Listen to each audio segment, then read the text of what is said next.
Видеоңыздың үзіндісін көріп қалдым. Осы Шерзаттың оқиғасына байланысты журналистер мен блогерлерді кінәлаған екенсіз. Сіздер жалпы кінәлаған жоқ, мен оның әсері бар деп айттым. Өзіңіздің жеке пікіріңіз қалай? Сіз қалай ойлайсыз? Қаншалықты әділ болып жатыр? Білмеймін, мен бұл оқиғаны өтірік айтпаймын, бейхабармын.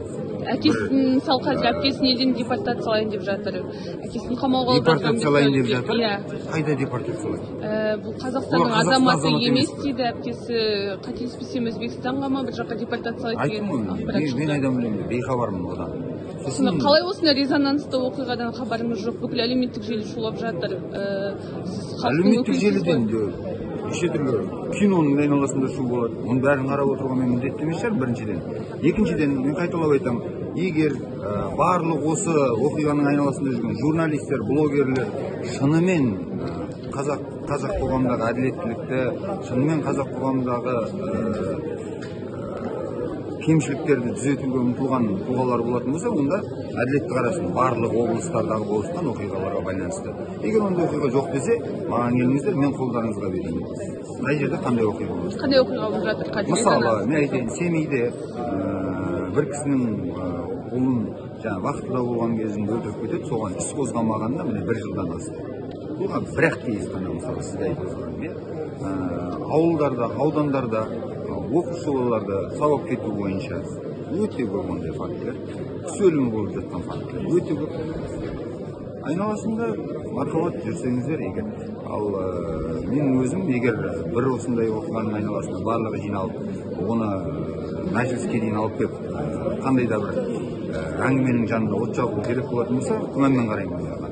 Бұл енді резонансты оқиға ғой, бір әулеттің 2 ұлы үйлеріне бір әулетте көп ондай оқиға. Иә, қайғылы оқиға, мен оны резонанс емес деп жатқан жоқпын ғой, бірақ оның айналасына байланып қалудың өзі мен үшін күмән. Барлығыңыз естіп жатырсыздар ғой, Шерзаттың әкесі Қаржаубай мырзаны 15 тәулікке қамап тастады. Қаржаубай мырзаның дәл қазіргі жағдайы өте қиын. 2 ай бұрын ұлынан айырылды, одан қалса бауырынан айырылды, үйі өртенді, кәсіп қылып отырған дүкені жабылды. Шынында да өте ауыр жағдайда тұрды ол кісі.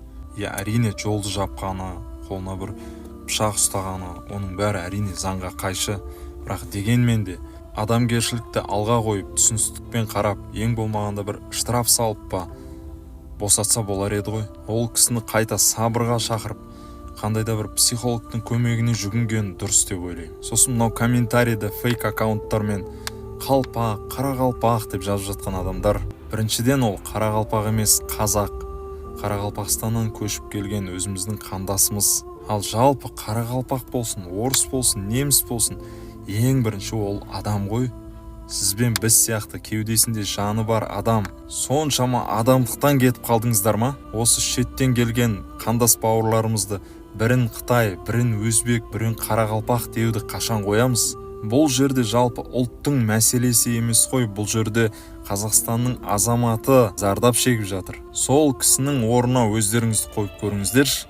Қандай ауыр жағдай. Жалпы біз қашан саналы, білімді, біріккен, бірлігі мықты ел боламыз. Ана кім қайда? Әлғожа дегені Талғарға кебап. Мен бүйтем сөйтем. Хасан менен ол Хасанды сендер бүйттіңдер, Хасанды айттыңдар. Біз Хасанды айтқан жоқ, біз танымаймыз. Хасанның да пасаның басқасын ешкімін танымаймыз. Біз ешкімді танымаймыз. Келген гандон, 11 гандон! Солар бізге атын айтып келді. Хасанның атын айтып келді. Одан кейін Ерхош дегені звондап, менің ағама угрожать етіп, мен сол 11-інің мен братаны боламын.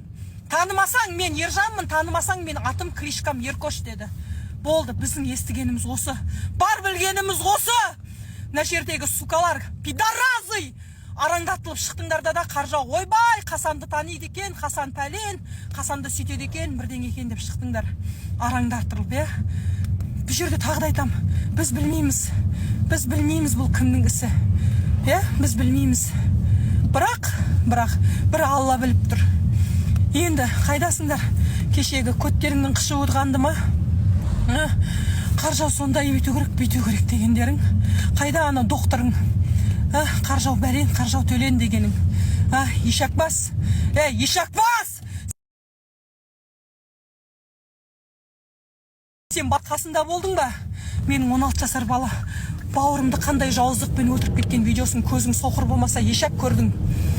Мен саған айтпаймын деп едім, сөйлемеймін деп едім, айтпаймын деп. Жай ғана өзін дүкенде сауда істеп жүрген отбасының тас талқанын шығарған талғардың бандиттері. Ең бірінші Шерзат бауырымызды өлтіріп, одан кейін оның үйін өртеп, угроза жасап, одан кейін оның басты куәгері Нұрғанат деген ағасын бүгін орманда өлі тауып алды. Оған кім кінәлі? Және Қаржаубай ағаның айтуы бойынша ол кәдімгідей талда асылып тұрған жоқ, жерде бүктеліп отырған жерінен және мойнында дұзақ тұрғанын айтты. Оны 100% біреу өлтіріп кетті, бірақ кімге керек соншалықты айуандық? Сендер бір ұйыған отбасын тас талқан шығаратын не деген тас жүрек жауызсыздар? Неге әлімге дейін мына полицейлер өтірік ақмақ боп аузынан су ашылып, жоғары жақ не айтады соны істеп, ой біз білмейміз ол өз-өзіне қол жұмсаған деп қалай халықтың бетіне өтірік айтасыздар сіздер? Халық бәрін сезіп көріп тұр ғой. Кім кінәлі екен шынымен де? Соншалықты сондай дәрежеге түсіп кеттік пе не, аузымызда аңқайтып бізді алдайтындай? Біз әділдік талап етеміз. Мына преступный синдикаттың көзін құмғыртады. Ертең Қаржаубай ағаны өлтіріп кетсе, ертең әйелін өлтіріп кетсе, ертең мына сіз осындай жағдайға ұрынбайтыныңызға кім кепіл? Ертең бәке сәкелер, таныстары бар, ақшалар барлар осылай сен үйіңді өртеп, және өзіңді өлтіріп, және ағаңды өлтіріп кетсе, оған кім жауап береді? Және бұл жерде Қаржаубай ағаның отбасының ең үлкен күнәсі жай ғана қарапайым халық болып тұр олар. Біз сияқты қарапайымдылығы болғаннан кейін ғана осындай жағдайға ұрынып тұр. Егер де олар біреудің жаңағы бәке сәкенің інісі немесе миллионер адам болған кезде бұндай жағдайға ұрынбайтын еді. Олардың бар кінәсі біз сияқты қарапайым халық дым істей алмай отыр олар.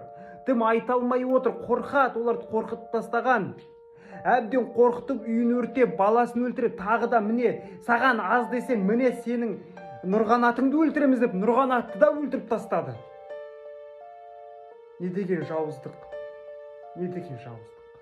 Халқым болмайды да, әділдік талап ету керек. Әділдік қай жерде? Көрсетіңіздерші, біз көрмей жатырмыз, қаяқта әділдік? Сіздер айтып жүрген жаңа Қазақстан, біз деген бандитизмға жол жоқ деп айтып жатқан әділдіктеріңіз қайда? Халық көрмей жатыр. Қалай мына мен Шерзат бауырымның сотын ақтап шығам, мен главный куәгермін деп айтып жүрген Нұрғанат 30 жыл бойы мына бір медицинада халықтың жанын алып қап көмектесіп жүрген Нұрғанат қалай өз-өзіне қол жұмсайды? Бұған кім сенеді? Айтыңыздаршы, кім сенеді? Сіз сенесіз бе? Сіз сенесіз бе соған?